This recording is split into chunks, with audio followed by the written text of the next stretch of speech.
Israel sebagai bentuk hadiah, sebagai bentuk penghargaan dari kerajaan Mesir saat itu, Raja Mesir saat itu. Nggak mau apa ini?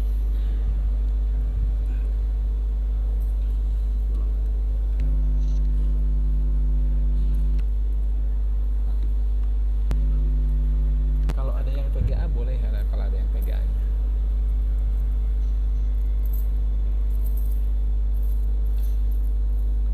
Nggak ada yang PGA ya? Cuma ini aja. Atau boleh ditukar mungkin, dibalik. Ya, dibalik ini ya. Bentar. Jadi yang itu di sini, yang ini di situ. Iya. Kalau kali aja gitu. Kali aja bisa.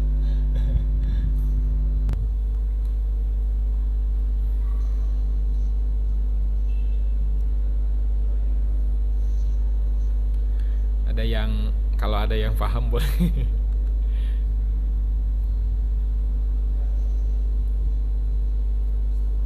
Kemarin padahal bisa ya, pekan lalu ya.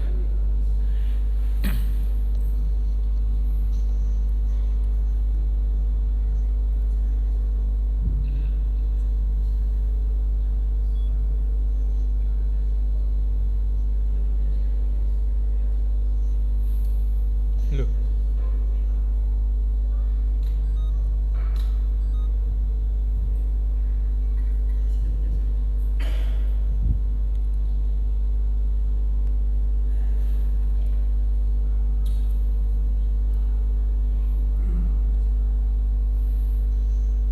Ntar ini kok ini juga mati.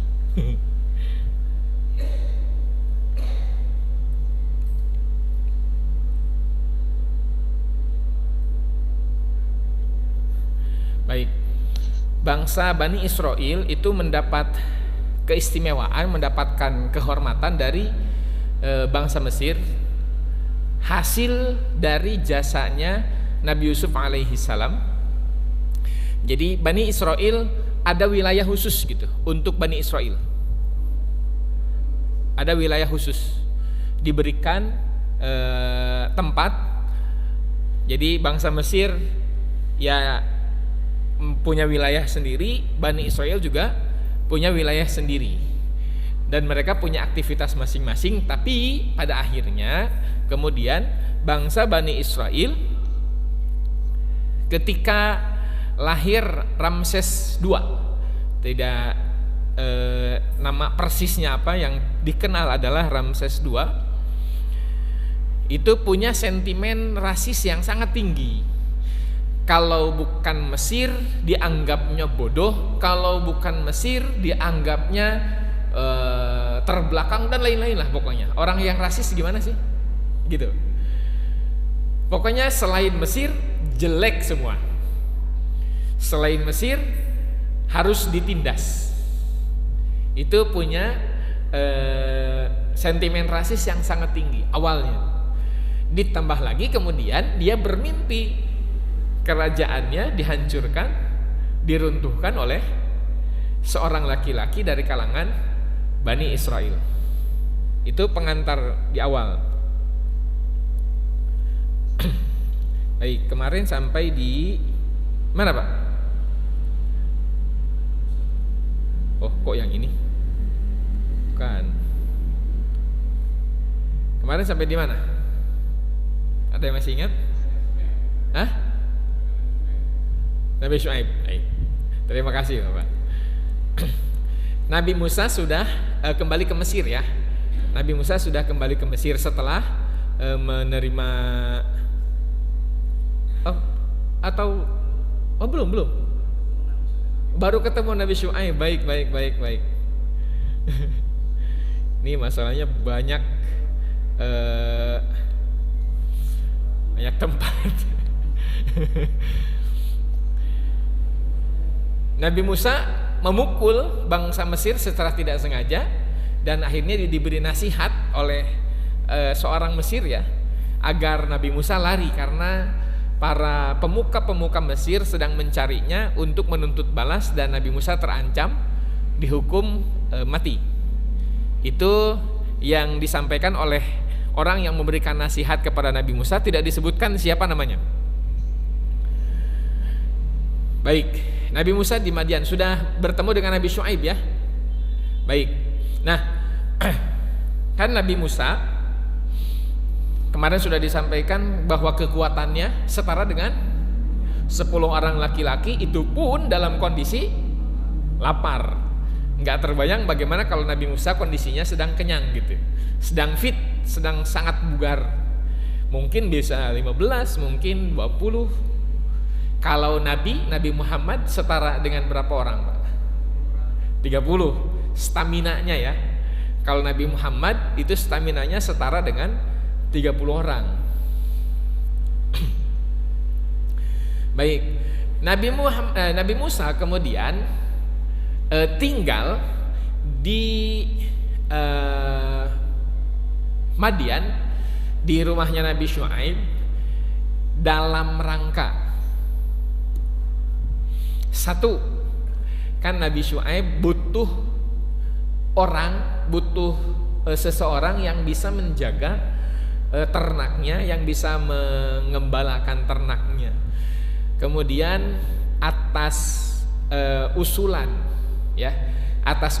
salah satu putrinya, jadi Nabi Musa direkomendasikan kepada ayahnya, mungkin kalau bahasanya ya, coba aja tanya itu pemuda itu, kali aja dia mau, gitu. Kali aja dia mau menjaga ternak kita. Nabi Syuaib punya ide yang lebih bagus. Bagaimana kalau aku nikahkan dia dengan salah satu di antara kalian, katanya gitu. Akhirnya dinikahkanlah dengan kakaknya. Dengan mas kawin, menggembalakan kambing, menggembalakan ternak selama 8 tahun. Itu mas kawinnya, Pak. Jadi mas kawinnya, kan Nabi Musa nggak punya apa-apa. Orang dari Mesir ke Madian itu berangkat bahkan sampai sandalnya putus gitu. Tidak bawa perbekalan apa-apa. Jangankan pakaian, baju, harta, makanan pun tidak gitu. Sampai harus makan dedaunan, kol dan lain-lain lah. Jadi mas kawin yang diberikan oleh Nabi Musa adalah bekerja selama 8 tahun. Para ulama kemudian ada yang menyimpulkan boleh mas kawin berbentuk jasa atau tenaga. Sebagian ulama, saya terima nikahnya Fulanah binti Fulan dengan mas kawin, menjadi karyawan selama 10 tahun dibayar bertahap.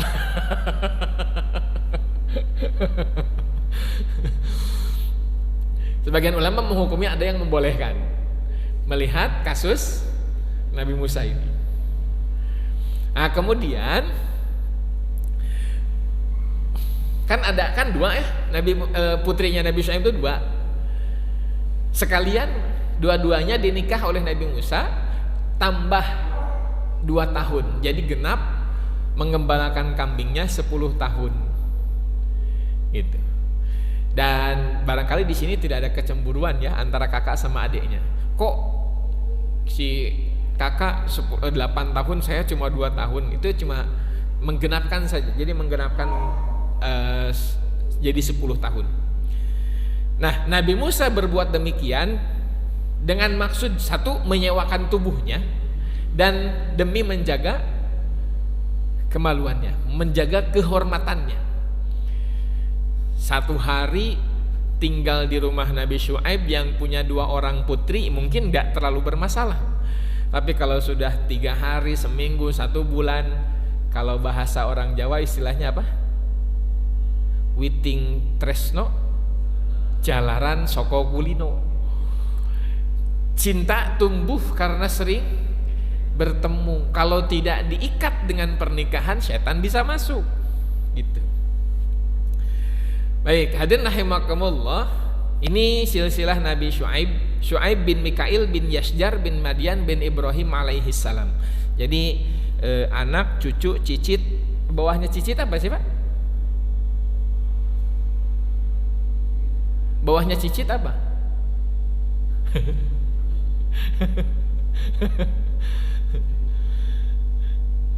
Pokoknya anaknya cicitnya Nabi Ibrahim lah gitu. Kan Mikail ini cicitnya Nabi Ibrahim. Seorang nabi untuk kaum Madian yang terkenal sebagai penyembah pohon aikah dan terkenal juga licik dalam mengatur timbangan. Kenapa mereka? Jadi aikah ini sebuah pohon yang mereka sembah. Ini hasutan iblis tentang pohon keramat, tidak disebutkan di mananya. Yang jelas ini adalah pohon yang disebut-sebut oleh iblis sebagai pohon terlarang yang dilarang oleh Allah kepada Nabi Adam untuk didekati. Akhirnya mereka menyembah pohon. Kemudian setelah pernikahannya, punya anak, sudah berkeluarga, Nabi Musa kembali ke Mesir. Nah, Nabi Musa pamit untuk kembali, kan udah tenang nih ya. Barangkali orang-orang Mesir sudah reda kemarahannya, sudah hilang kemarahannya. Nabi Musa berani untuk kembali ke Mesir dengan membawa keluarga.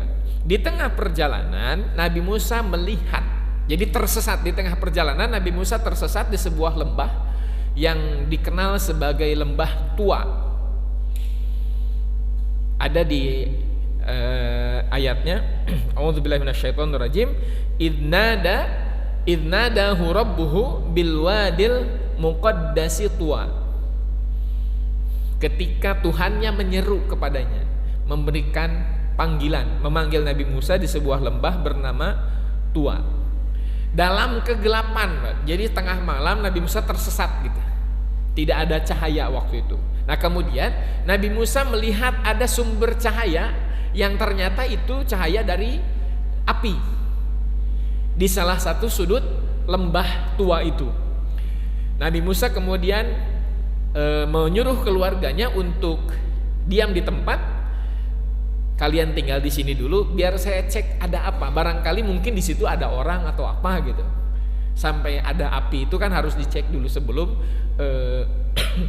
sebelum mereka juga datang bersama-sama. Jadi Nabi Musa memastikan. Nah, ternyata di situ adalah jadi api yang dimaksud adalah tabir ya. Nabi Musa di situ, jadi apinya itu agak memanjang dan sangat besar apinya. Di balik api itu kemudian Nabi Musa mendengar suara. Nah, di balik api itu Nabi Musa mendengar suara yang menyatakan bahwa dirinya adalah Tuhan.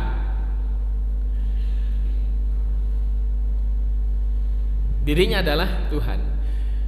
Innani anallah, sungguhnya aku ini adalah Allah. Jadi Allah menyatakan langsung. Nabi Musa berbicara dengan Allah secara langsung. Hijabnya itu adalah api itu. Makanya Nabi Musa punya gelar, punya julukan kalamullah atau kalimullah, orang yang berbicara dengan Allah. Ada 3 nabi, ada 3 orang yang berbicara dengan Allah Subhanahu wa taala. 1, siapa? Nabi Adam. 2, Nabi Muhammad. 3, Nabi Musa.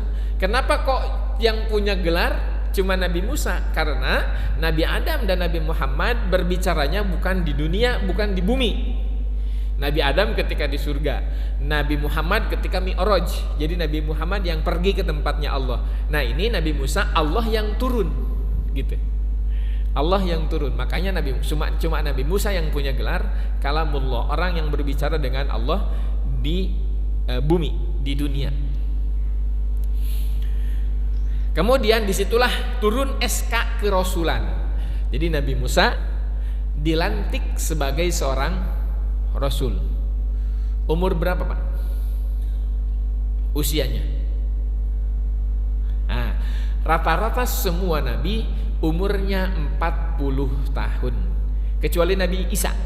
Kalau Nabi Isa dari kecil itu sudah dilantik jadi nabi. Rata-rata semua nabi dilantik menjadi nabi, menjadi rasul itu pada usia 40 tahun. Kemudian Nabi Musa diberikan mukjizat. Arti kata mukjizat apa, Pak? Sebelum saya lanjutkan, definisi mukjizat itu apa? Apa? Definisi mukjizat gimana? Ayo, nggak apa-apa, bersuara saja. Gimana? Tahu kan mukjizat? Dari asal katanya dulu. Dari kata al-ajzu artinya lemah, ya. Dari kata al-ajzu artinya lemah. A'jaza yu'jizu itu artinya melemahkan. Mukjizat sesuatu yang bisa melemahkan. Para nabi, para rasul punya mukjizat. Kenapa disebut mukjizat? Karena sesuatu yang diberikan oleh Allah kepada nabi, kepada rasul itu melemahkan argumentasi, melemahkan kesimpulan, melemahkan hasil pikir kaumnya. Punya argumen dilemahkan dengan mukjizat. Kalau secara istilah ya sesuatu yang luar biasa, di luar akal manusia, tidak masuk akal lah. Dan itu sesuatu yang luar biasa. Nabi Muhammad mukjizatnya kan banyak ya. Salah satunya yang paling utama adalah Al-Qur'an. Al-Qur'an kenapa disebut mukjizat? Karena Al-Qur'an melemahkan argumentasi apapun. Argumentasi apapun hasil pemikiran manusia, mau melawan Al-Qur'an tidak bisa. Gitu. Kejadian-kejadian luar biasa yang tidak masuk akal itu disebut mukjizat. Nah, Nabi Musa satu mukjizatnya tangannya mengeluarkan cahaya, bukan bercahaya. Tangannya bercahaya. Yang kedua, tongkat yang bisa berubah menjadi ular. Dan ular ini ukurannya sangat besar. Dari ciri-cirinya, jadi ular ini berkaki, lehernya panjang. Disebut ada leher karena ada kaki gitu. Kalau ular yang kita lihat biasa, Pak, itu lehernya yang mana? Hah? Lehernya ular dari mana ke mana? Kan kalau kita jelas karena ada badan ya. Karena ada badan, ini leher gitu. Kalau sapi, kambing, kerbau dari kepala ke badan, yang menyambungkan kepala dengan badan itu leher. Nah, kalau ular lehernya di mana? Karena tidak tahu badannya yang mana gitu. Jadi dari kepala ke badan seolah-olah nggak ada leher. Nah, karena ini ada kaki, jadi disebutkan lehernya panjang. Untuk gambaran lebih mudahnya kayak ular naga lah, Pak. Ya. Pernah lihat ular naga, Pak? Ya, maksudnya gambarnya pernah lihat? Tahu ya bentuknya. Nah, bisa jadi mitologi ular naga itu memang diambil dari kisahnya Nabi Musa. Karena ularnya Nabi Musa itu punya kaki. Nggak tahu ada kumisnya atau enggak tahu sih. Yang jelas dia punya kaki. Gitu.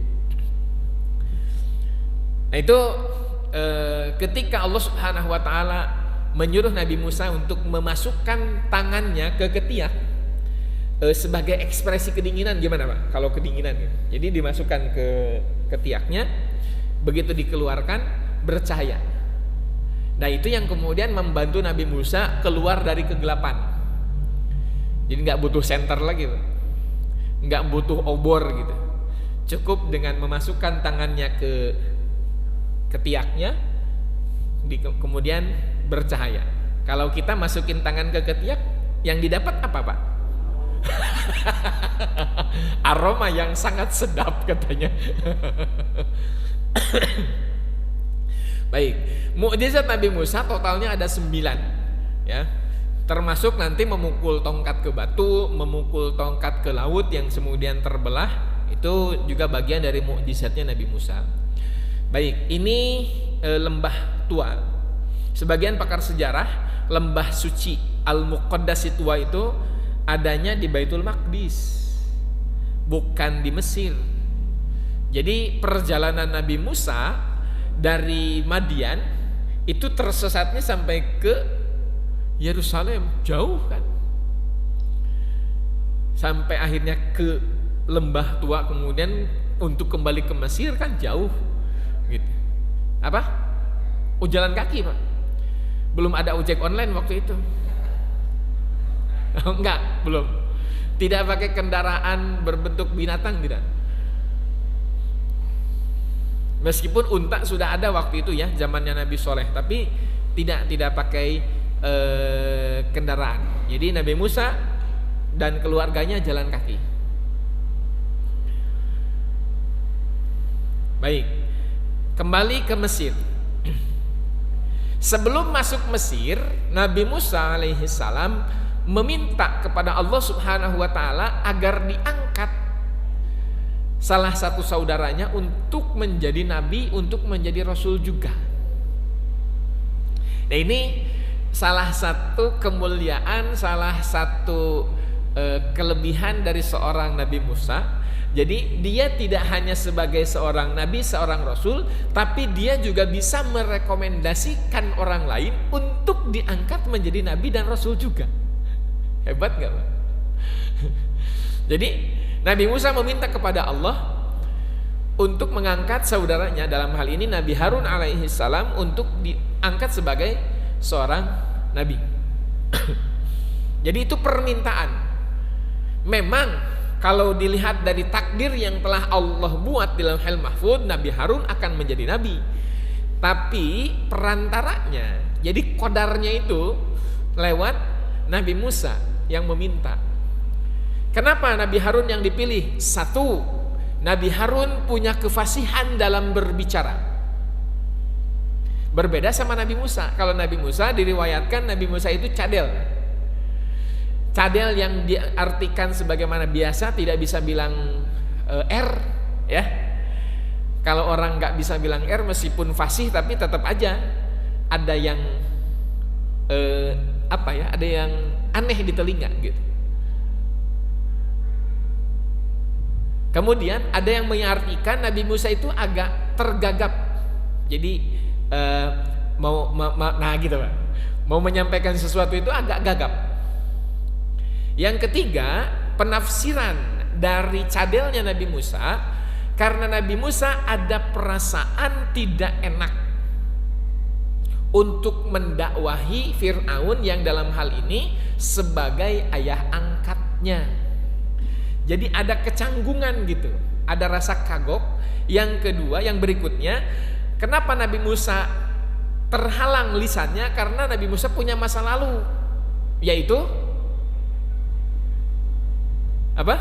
Masa lalu pernah membunuh.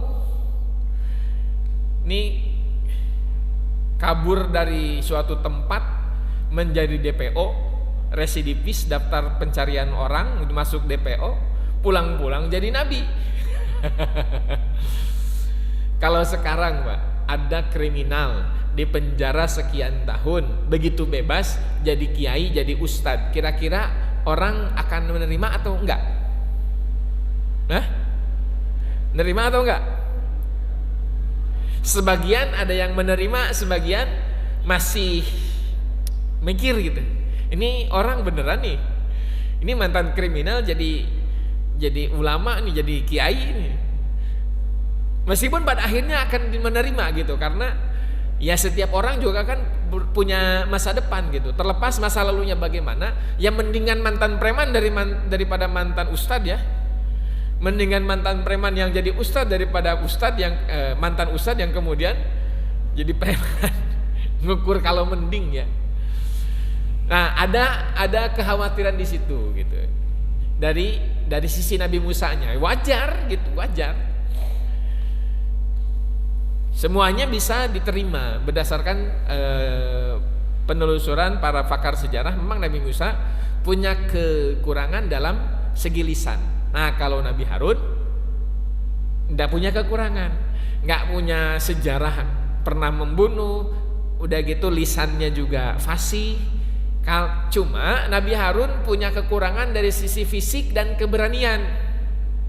Itu kekurangannya Nabi Harun itu, fisiknya tidak sekuat Nabi Musa, ya, tidak sekuat Nabi Musa, dan keberaniannya juga memang tidak seberani Nabi Musa.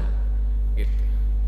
Kalau Nabi Musa kan fisiknya kuat, ya otomatis keberaniannya juga lebih gitu. Mau lawan 10 orang, ayolah gitu. Karena Nabi Harun enggak gitu. Nabi Harun enggak. Makanya Nabi Musa dengan Nabi Harun itu boleh dibilang duet maut, Pak. Ya. Duet maut. Nabi Harun yang fasih berbicara, Nabi Musa yang pasang badan. Dengerin enggak? Dengerin enggak? Nih. Temen gue lagi ngomong nih, dengerin. Lu macam-macam urusan sama gua. Mungkin begitu ya. Jadi Nabi Musa menonjol di sisi keberanian dan fisiknya. Baik, kemudian setelah Nabi Musa dikabulkan permintaannya agar diangkat Nabi Harun sebagai wazir bahasanya, sebagai pendamping, sebagai partner dan lain-lain. Kemudian mulailah Nabi Musa berdakwah kepada Fir'aun dan bangsa Mesir secara keseluruhan. Tidak hanya kepada Fir'aun saja, tapi kepada bangsa Mesir secara keseluruhan. Tapi Allah berpesan, idhab ila fir'auna innahu tagha. Pergilah kamu kepada Fir'aun, sungguhnya dia telah melampaui batas. Tapi dengan qaulan layyinan. Bayangkan, seorang Fir'aun kejam luar biasa, membantai seluruh Bani Israel yang lahir dari jenis laki-laki, dibunuh semua, harus didakwahi dengan qaulan layyinan. Dengan dakwah, dengan perkataan yang lembut. Orang yang kejam disuruh didakwahi dengan perkataan yang lembut. Kalau dipikir sepintas ini gimana nyampenya gitu. Sementara untuk mendakwahi jangankan yang kejam ya, yang biasa-biasa saja, didakwahi yang keras pun terkadang mental gitu.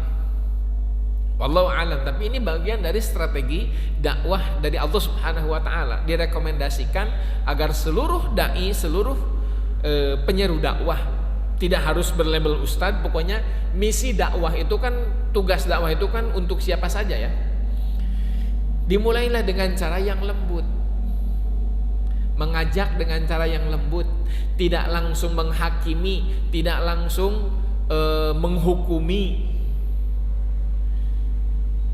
Kata-kata yang sering disampaikan cukup terkenal, dakwah itu merangkul, bukan memukul, dan lain-lain lah banyak. Nah, kemudian di surat Thaha ayat 40 sampai 46 kata Allah Subhanahu wa taala, dakwahlah dengan cara yang santun, dengan penuh adab. Disampaikanlah dakwah kepada Fir'aun dan bangsa Mesir secara keseluruhan, termasuk kepada Bani Israel juga. Bani Israel seolah mendapatkan pelita harapan, sebagaimana yang dijanjikan ya. Mereka kan beragama Islam ya, mereka beragama Islam, tapi mulai terkikis gitu karena penderitaan, karena dijajah. Orang kalau sekuat apapun keimanannya, kalau terus-terusan dijajah, pada akhirnya mungkin ya sebagian akan luntur juga keimanannya. Dakwah Nabi Musa disampaikan dan kemudian dibantah oleh Fir'aun. Bukankah kamu yang kami besarkan? Bukankah kamu yang kami asuh? Bukankah kamu yang kami didik? Bukankah kamu yang kami pelihara? Dan lain-lain sebagainya. Ditambah lagi, bukankah dulu kamu melakukan kesalahan, membunuh satu di antara kami? Wah, diungkit gitu. Jadi misalkan, wah iya juga sih. Jadi dakwahnya mental. Nabi Musa mengakui kesalahannya. Posisinya Nabi Musa sadar diri bahwa betul saya ada di bawah pengasuhanmu, betul saya dibesarkan olehmu, saya hidup di tengah keluargamu, dan saya mengakui bahwa saya pernah melakukan kesalahan. Tapi dakwah tauhid tetap harus ditegakkan.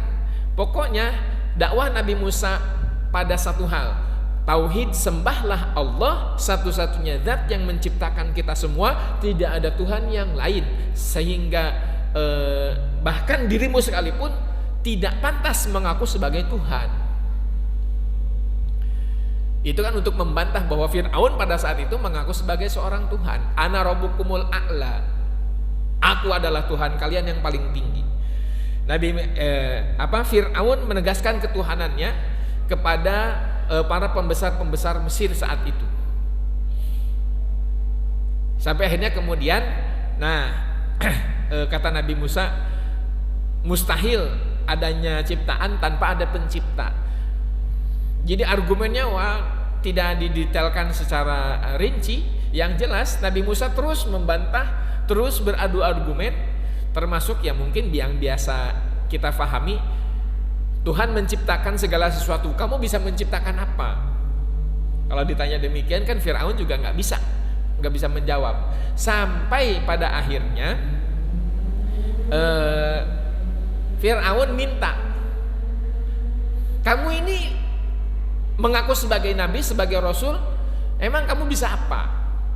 Akhirnya Nabi Musa berdoa kepada Allah agar dibuktikan salah satu kekuasaan. Nabi Musa berdoa kepada Allah, Fir'aun kemudian terkena diare selama jadi satu hari itu sampai 40 kali bolak-balik WC lah kalau digambarkan. Capek nggak Pak 40 kali itu sehari? Dalam kurun waktu 24 jam sebenarnya sih masih terbilang sedikit ya kalau 40 kali. Tapi lumayan capek lah. Tapi Fir'aun masih kekeh dengan pendiriannya sampai akhirnya dia menantang. Kalau gitu nggak usah banyak bacot lah, nggak usah banyak cincong, kita duel aja gitu. Kata Fir'aun, kita duel aja. Siapa yang paling hebat di antara kita? Aku atau kamu? Aku atau Tuhanmu? Sesama Tuhan kita duel. Kata Nabi Musa, oke. Kita duel dengan syarat satu, lakukan duel di hari raya. Bangsa Mesir waktu itu punya hari raya. Tidak disebutkan hari raya apa, yang jelas seluruh manusia berkumpul. Dan lakukan di waktu duha. Maksudnya di siang hari agar semakin banyak yang datang. Kalau malam kan agak sulit gitu. Dan terkait dengan penerangan juga. Kalau siang kan jelas kelihatan. Kenapa di waktu duha atau di waktu pagi? Supaya waktunya panjang gitu. Baik, Nabi Musa menyetujui duel. Fir'aun kemudian mendatangkan 12.000 penyihir. Riwayat yang lain bahkan menyebutkan 80.000 penyihir. Banyak apa sedikit Pak? Banyak banget. Kalau kita lihat stadion GBK itu muatnya berapa orang? Penontonnya nih, tribunnya berapa orang? Kapasitas muat berapa? 70.000, 50.000, 50.000 GBK tuh.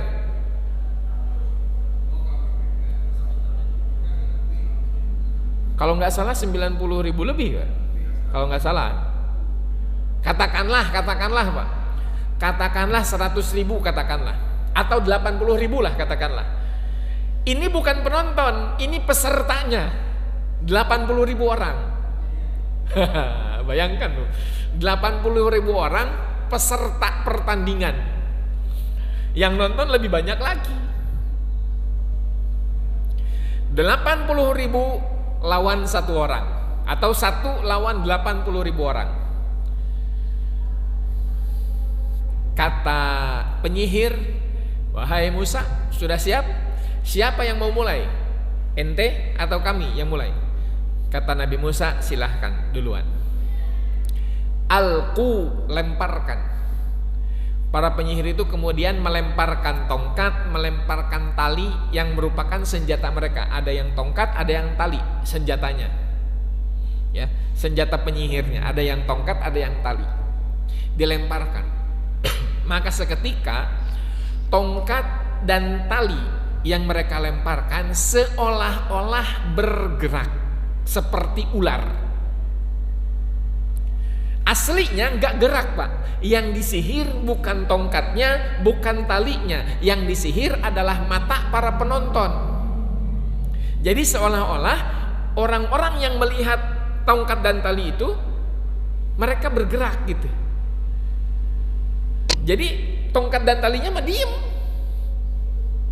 matanya yang disihir. Termasuk Nabi Musa, matanya Nabi Musa juga disihir. Tapi ya Nabi Musa kemudian dinormalkan, dinetralkan oleh Allah Subhanahu wa taala bahwa ya, tongkat dan tali mereka ya tidak bergerak. Lemparkan. Nabi Musa mendapatkan perintah untuk dilemparkan. Dilemparkanlah tongkatnya Nabi Musa dan berubah menjadi ular yang sangat besar. Nah, tadi disampaikan ularnya itu berleher panjang dan punya kaki, dan memakan semua tongkat dan talinya para penyihir itu. Kenyang tuh tongkat, ular itu 80.000. Seketika para penyihir itu kemudian terpana menyaksikan yang namanya orang yang berilmu. Ketika ada ilmu yang sama yang ternyata lebih hebat, mereka mau tidak mau harus mengakui. Ya. Dan dalam hal ini para penyihir mengakui bahwa apa yang dilakukan oleh Nabi Musa itu bukan sihir. Jadi mereka tahu ya, mereka mempelajari sihir kan. Dan apa yang dilakukan Nabi Musa bukan sihir. Ini asli, ini nyata. Dan mereka semua beriman. Amantu bi Rabbi Musa wa Harun. Kata setiap masing-masing penyihir, saya beriman kepada Tuhannya Musa dan Tuhannya Harun. Para penyihir masuk Islam. Bayangkan, Fir'aun yang tadinya berpikir bahwa dia akan ada di atas angin dengan pasukan yang sangat banyak, semua pasukannya berbelot gitu, membelot, malah jadi pengikutnya Nabi Musa. Diancam para penyihir itu. Jadi Fir'aun ini kalap ya, kehilangan kontrol atas dirinya, dan mengancam akan menghukum seluruh penyihir yang ada waktu itu kalau mereka tidak kembali, tidak menyatakan bahwa mereka tidak beriman lagi gitu, akan dihukum dipotong tangan dan kakinya secara silang. Kalau yang dipotong tangan kirinya, maka dipotong kaki kanannya. Kalau yang dipotong tangan kanannya, maka dipotong juga kaki kirinya. Jadi dipotong dua, tapi secara silang. Dan mereka tidak goyah, tetap menyatakan keimanan kepada Nabi Musa alaihissalam. Akhirnya mereka dihukum sesuai apa yang diancam kepada mereka. Dipotong tangan kiri, potong kaki kanan, potong tangan kanan, potong kaki kiri. Semuanya tak tersisa sampai setelah proses eksekusi itu dilakukan. Semua penyihir-penyihir yang telah dieksekusi itu digantung, disalib lah kalau bahasa sekarang, dipasung gitu di atas pohon kurma. Jadi setelah hari itu para penyihir terpajang. Bayangkan kejamnya Fir'aun, luar biasa. Sudah Isya? Gimana Pak? Lanjut lagi? Lanjut. Nah, lanjut sedikit lagi ya. Setelah itu nih Nabi Musa selesai kan, Nabi Musa menang ya. Nabi Musa menang. Setelah peristiwa itu kemudian Fir'aun semakin menjadi-jadi. Tadinya pembunuhan terhadap Bani Israel berhenti, ya, berhenti. Setelah itu Fir'aun membunuh seluruh laki-laki dari kalangan Bani Israel yang masih kecil. Anak-anak kecil yang dari kalangan Bani Israel itu dibunuh semua. Jadi proses pembunuhan anak laki-laki dari kalangan Bani Israel itu terjadinya 2 kali. Satu ketika sebelum Nabi Musa lahir, yang kedua setelah peristiwa duel antara Nabi Musa dengan para penyihirnya Fir'aun. Jadi Bani Israel mengalami pengurangan jumlah lagi. Jadi anak-anak kecil dari kalangan Bani Israel dari golongan laki-laki itu dibunuh kembali oleh Fir'aun. Emang untuk menunjukkan kekuasaan harus begitu ya? Baik, sampai sini ada pertanyaan? Silakan Pak.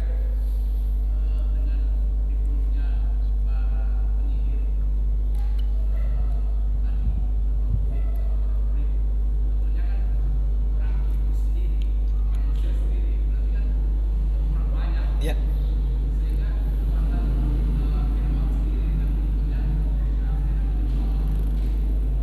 Baik.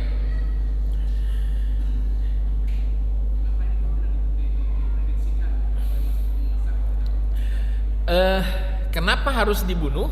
Karena para penyihir ini sudah menjadi pengikutnya Nabi Musa, sudah beriman kepada Nabi Musa.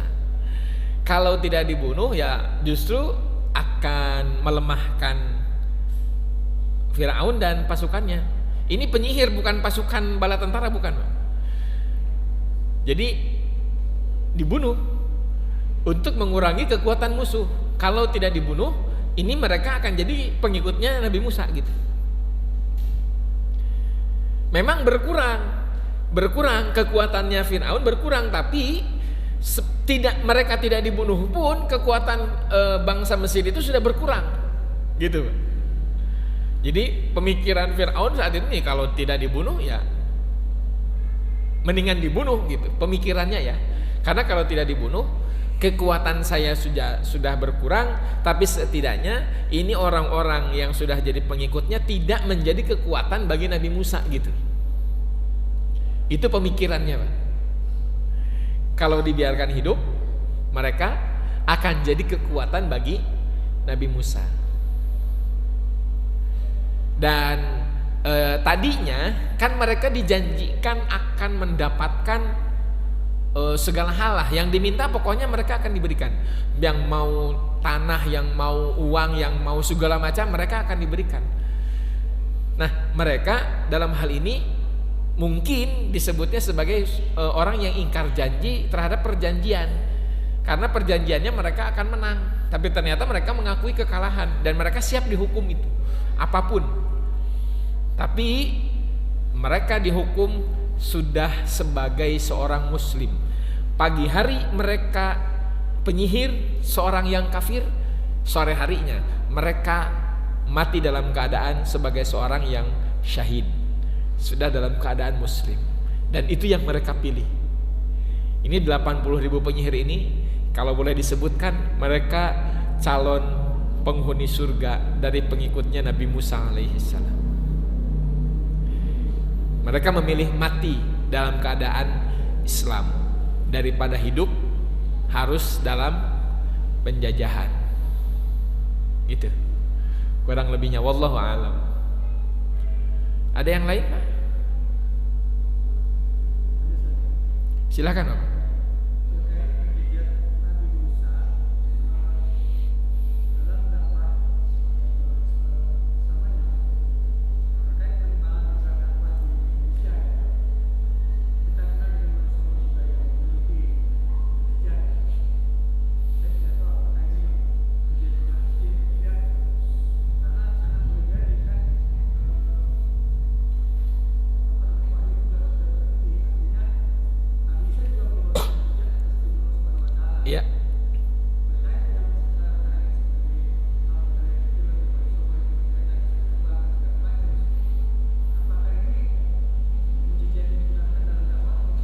Baik, baik. Mukjizat, istilah mukjizat itu hanya diberikan untuk para nabi dan rasul. Kalau di luar itu disebutnya karomah. Bahasanya ya Pak, karomah. Jadi untuk mengklasifikasi supaya tidak disamaratakan, mukjizat hanya untuk nabi dan rasul. Di luar itu disebutnya karomah, suatu keistimewaan yang Allah berikan kepada orang selain nabi, disebutnya karomah. Itu juga bagian, bisa disebut sebagai bagian dari dakwah. Tapi bedanya wali dengan rasul, dengan nabi, kalau nabi atau rasul mereka dilantik secara nyata, secara jelas, dan mereka harus mengakui sebagai nabi, sebagai rasul, menyatakan bahwa saya adalah seorang rasul karena Allah yang melantik langsung, bisa langsung oleh Allah, bisa melalui malaikat. Sementara wali, mereka tidak boleh mengakui bahwa dirinya sebagai seorang wali. Gitu. Saya ini wali itu. Enggak. Jadi terkadang sesama wali itu tidak mengetahui satu sama lain. Sesama wali hanya wali itu akan diketahui oleh sesama wali gitu. Dia adalah wali Allah. Dan orang yang mengetahui bahwa dia itu wali hanya sesama wali. Orang biasa tidak akan mengetahui bahwa dia itu adalah seorang wali, dan dia tidak boleh mengakui, gitu. Tidak boleh mengakui. Khawatir ada indikasi ujub yang akhirnya melahirkan kesombongan. Gak jadi wali kalau begitu. Gak jadi wali, gitu. Dan sesekali boleh ditampakkan sebagai bentuk syiar, gitu. Banyak Pak. Kalau harus disebutkan, ya ada orang yang bisa berjalan di atas air, punya kekuatan yang di luar nalar. Itu ya untuk sekarang kisahnya ya mungkin kita hanya bisa bergantung pada kisah yang mutawatir. Mudah-mudahan ini benar gitu. Selama itu tidak menyimpang, ya tidak menjadi masalah untuk kemudian disebarkan. Tapi sekali lagi, mungkin nih Pak, di antara bapak-bapak semua di sini ada yang menjadi wali, mungkin bisa jadi Pak. Cuma kita kan nggak tahu. Saya nggak tahu karena saya bukan wali. Wali dari mana? Wali hakim mungkin iya nanti. Wali murid iya.